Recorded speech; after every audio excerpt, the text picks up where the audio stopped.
America ఓ America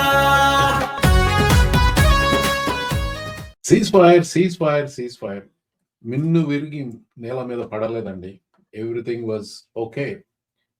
Trump always chickens out. Taco Tuesday అనేది ఒక ఫ్రేజ్ అమెరికాలో. నిన్న కూడా ట్యూస్డే సాయంత్రం అమెరికా సమయం, ఈస్ట్ కోస్ట్ సమయం 8 గంటల్లోపు ఫలానా చేయకపోతే ఒక సివిలైజేషన్ అంతం చేస్తానన్నాడు, ఒక నాగరికతనే సమాప్తం చేస్తానన్నాడు. పిచ్చి కూతలు కూశాడు, కారు కూతలు కూశాడు ఈ గర్వాంధుడు. కారు కూతలు కూయబోకుమా గర్వాంధ. Yeah, just want to talk about the news little bit అండి. అసలు ఏంటి ఈ సీజ్ ఫైర్ ఏంటి, దాని గురించి మాట్లాడతాం. యాక్చువల్గా ఈ సీజ్ ఫైర్ కి ట్రంప్ ఏది మాది 15 పాయింట్ల పథకం అన్నాడు. పాకిస్తాన్ బ్రోకర్ చేస్తుంది. అంట ఎవరితో మాట్లాడుతున్నారు, ఏం చేస్తున్నారు అనేది అందులో ఎంత నిజం ఎంత అబద్ధం అందరికీ పూర్తిగా తెలియదు. బట్ ఇట్ సీన్స్ ప్లాజిబుల్ అయి ఉండొచ్చు. పాకిస్తాన్ నిజంగానే దాన్ని చెయ్యి ఇందులో ఉండవచ్చు. ఇక్కడ పాకిస్తాన్ రోల్ ఉందో లేదో నాకు తెలియదు, కానీ ముందుగా పాకిస్తాన్ ప్రైమ్ మినిస్టర్ షెహబాజ్ షరీఫ్ ఒక ట్వీట్ చేసి తర్వాత దాన్ని డిలీట్ చేశాడు. తను ముందుగా చేసిన ట్వీట్లో draft Pakistan's PM message on X. It seems very clear ఎవరో డ్రాఫ్ట్ ఇతనికి పంపించారు. తన స్టాఫ్ అయి ఉండొచ్చు, కానీ దీని టోన్ అండ్ టెనర్ చూస్తే ఇది ట్రంప్ దగ్గర నుంచి పాకిస్తాన్ ప్రైమ్ మినిస్టర్కి వెళ్ళి నువ్వు ఇది ట్వీట్ చేయి, నేను అప్పుడు విరమించుకుంటాను అన్నట్టుగా పంపించినట్టుగా స్పెక్యులేషన్ నడుస్తుంది. Diplomatic efforts for peaceful settlement of on going war in middle east etcetera. This it self is laughable. మరొక హాస్యాస్పదమైన సంఘటన ట్రంప్ డెస్పరేషన్ చూపిస్తోంది. ఇరాన్ను ఒప్పుకోవాల్సిందిగా ఒక 15 పాయింట్ల పథకం ఇచ్చాడు ట్రంప్.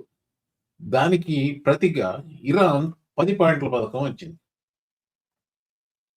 ఫ్రమ్ నియర్లీ 100% కన్ఫర్మ్డ్ ఏంటంటే ట్రంప్ 15 పాయింట్ల పథకం ఎటు వెళ్ళలేదు.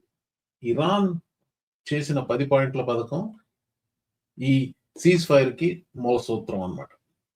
ఒకటి, దాడులు చేయకూడదు. ఇరాన్ పై అమెరికా, ఇజ్రాయెల్ మళ్ళీ ఎప్పుడు దాడులు చేయబోమని గ్యారంటీ ఇవ్వాలి. హార్మోజ్ జలసంధి control, this is the biggest thing and ఈ సముద్ర మార్గం ఇరాన్ కంట్రోల్లోనే ఉండాలి. వెళ్లే షిప్పుల దగ్గర టోల్ ఫీజులు వసూలు చేస్తారు. ఇరాన్ టోల్ ఫీజులు అంటే $2 million టోల్ అంటున్నారు. యుద్ధానికి ముందు దాదాపు 130 షిప్స్ వెళ్ళాయి ప్రతిరోజు. థింక్ అబౌట్ ఇట్ అండి. 130లో 100 పెద్ద ఆయిల్ ట్యాంకర్స్ అనుకుందాం ఉదాహరణ. 2 million times 100, that's 200 million per day. 200 millions per day, you do the math. 200 millions per day out of 365 days. అంత రుసుము ఇరాన్ వసూలు చేసుకునే అవకాశం వస్తుంది. అంటే ఇది కొత్త రెవెన్యూ, ఇంతకు ముందు వాళ్ళు ఏమీ తీసుకోవట్లేదు. మూడోది, యురేనియం వాడకం. పౌర అవసరాలకు యురేనియం వాడుకునే హక్కు ఇరాన్కు ఉందని ఒప్పుకోవాలి. అంటే పవర్ జనరేషన్ కోసం, న్యూక్లియర్ పవర్ జనరేషన్ కోసం ఇరాన్కు ఆ హక్కు ఉందని అమెరికా ఒప్పుకోవాలి. ఈ ప్రధాన ఆంక్షలు తొలగింపు, ప్రైమరీ శాంక్షన్స్ అన్ని తొలగించాలి. ఇరాన్ మీద అమెరికా వేసిన డైరెక్ట్ బ్యాన్లన్నీ ఎత్తేయాలి. ఇంకో పరోక్ష ఆంక్షలు ఉన్నాయి. ఇప్పుడు ఇండియా ఇరాన్ దగ్గర నుంచి ఆయిల్ కొనుక్కుంటుంటే ఇరాన్ మీద కాకుండా అది ఆల్రెడీ ఇరాన్ మీద డైరెక్ట్ గా వేశారు. ఇప్పుడు భారతదేశం మీద సెకండరీ రిస్ట్రిక్షన్స్ పెడతారు కదా, అవి కూడా ఎత్తేయమన్నారు. ఆరోది, యుఎన్ తీర్మానాలు రద్దు చేయాలి. ఇరాన్ కి వ్యతిరేకంగా ఐక్యరాజ్య సమితి భద్రతా మండలి చేసిన తీర్మానాలన్నీ క్యాన్సిల్ చేయాలి. IAEA తీర్మానాలు రద్దు. ఏడోది ఇది. ఇంటర్నేషనల్ అటామిక్ ఎనర్జీ ఏజెన్సీ తీర్మానాలు రద్దు చేయాలి. అంతర్జాతీయ అణు ఇంధన సంస్థ దాని పేరు. అండ్ దెన్ రెపరేషన్స్, నష్టపరిహారం చెల్లింపాలి. ఈ యుద్ధం వల్ల ఇరాన్ కి జరిగిన నష్టానికి అమెరికా పరిహారం కట్టాలి. దానికోసం ఒక ఫండ్ ఏర్పాటు చేయాలి. అమెరికా సైన్యం వెనక్కి వెళ్ళిపోవాలి. ఇరాన్ చుట్టుపక్కల ఉన్న బేసుల్లో నుంచి అమెరికా మిలిటరీ పూర్తిగా వెనక్కి వెళ్ళిపోవాలి. అన్ని చోట్ల యుద్ధం ముగించాలి అని వాళ్ళు వేసిన ప్రతిపాదన.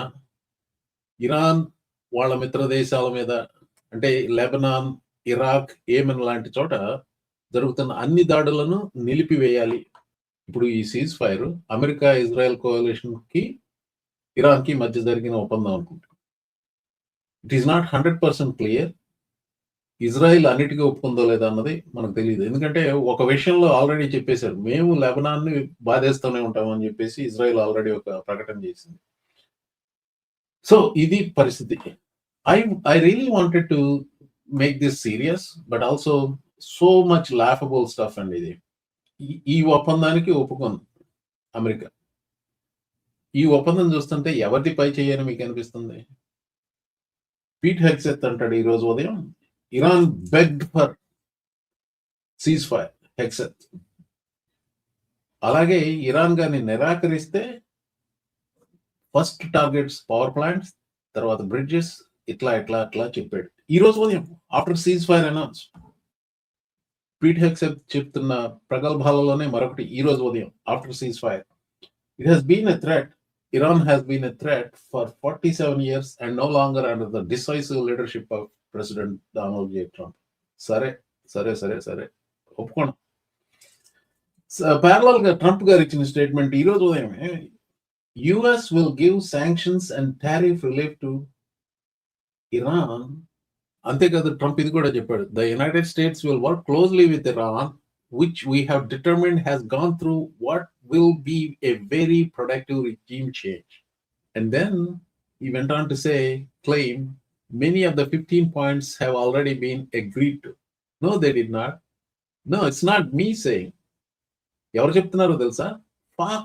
ఫాక్స్ అండ్ ఫ్రెండ్స్ ఈ రోజు ఉదయం, ఇది ఏప్రిల్ 8వ తారీఖు, ఈ రోజు ఉదయం, none of the Trump's objectives have been met in this ceasefire agreement. Fox. So వాళ్ళ తలకాయ ట్రంప్ పీఠ భాగం నుంచి బయటకు తీసి ఒక్కసారి నిజం చెప్పారు. Fox and Friends morning show on Fox. Okay, ఇది ఎంత హాస్యాస్పదంగా అనిపిస్తుందో మీకు. ప్రపంచవ్యాప్తంలో నవ్వుల పాలయ్యాడు ట్రంప్.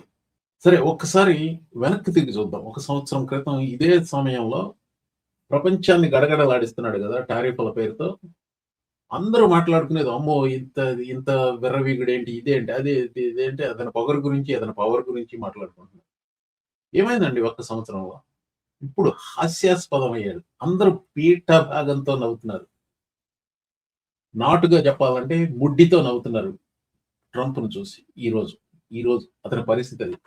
అతని కూటమిలో ఉన్న వాళ్ళే అతన్ని వ్యతిరేకిస్తున్నారు, నిందిస్తున్నారు, గేలి చేస్తున్నారు విపరీతంగా. అంత నవ్వుల పాలయ్యాడు ప్రపంచవ్యాప్తంగాను, అమెరికాలో కూడా.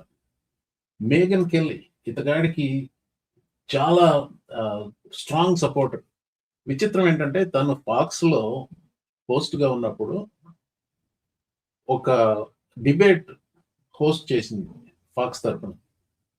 అందులో తను అడిగిన ఒక ప్రశ్న ఈయన గారికి నచ్చల. తర్వాత ప్రెస్ మీట్ లోనో ఎక్కడో చెప్పాడు, ఏమని, blood coming out of wherever for her. ఒక స్త్రీని బ్లడ్ కమింగ్ అవుట్ వేరెవర్ అని, is implication is very clear where it is coming from. So అలాంటి ఇన్సల్ట్స్ అన్ని, maybe something more else, she swallowed and still sucking up to him since when ever.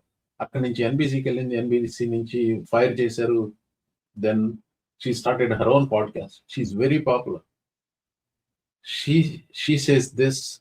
So ఈ small clip లో తను మాట్లాడేది ఏంటంటే, ఒక నాగరికతని, Iranian నాగరికతనే అంతం చేస్తానని ఏప్రిల్ 7వ తారీఖు పొద్దున్న చెప్పాడు కదా, దాని గురించి మాట్లాడుతుంది ఆవిడ.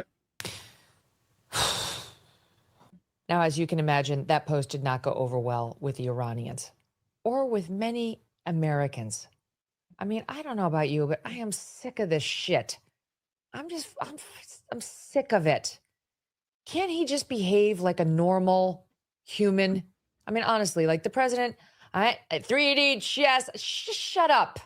Fucking shut up about that shit. You don't threaten to wipe out an entire civilization.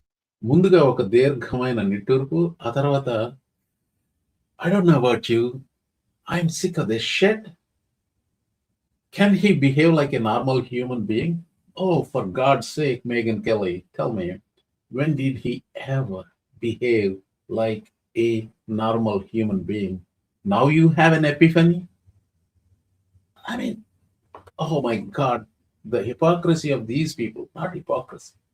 So వీళ్ళందరూ మేధావులు ఎవరికి?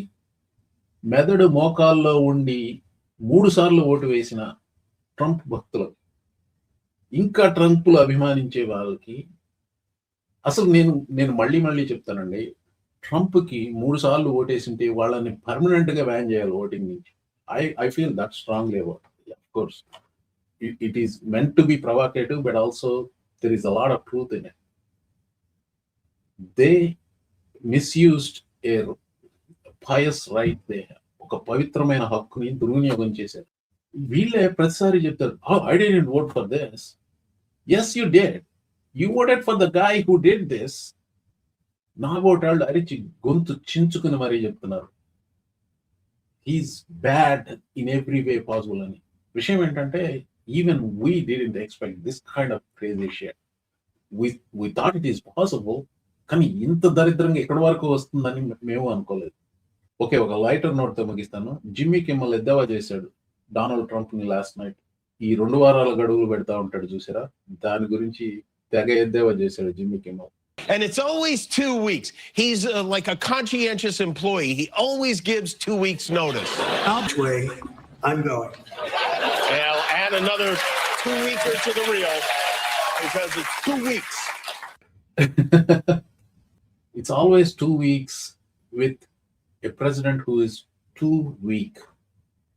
Okay, 2 weeks ceasefire కదా, మిన్ను విరిగి నేల మీద పడలేదని స్టాక్లు మిన్నులోకి ఎగురుతున్నాయి. ఎంతకాలం ఎలా జరుగుతుందో మనకు తెలియదు.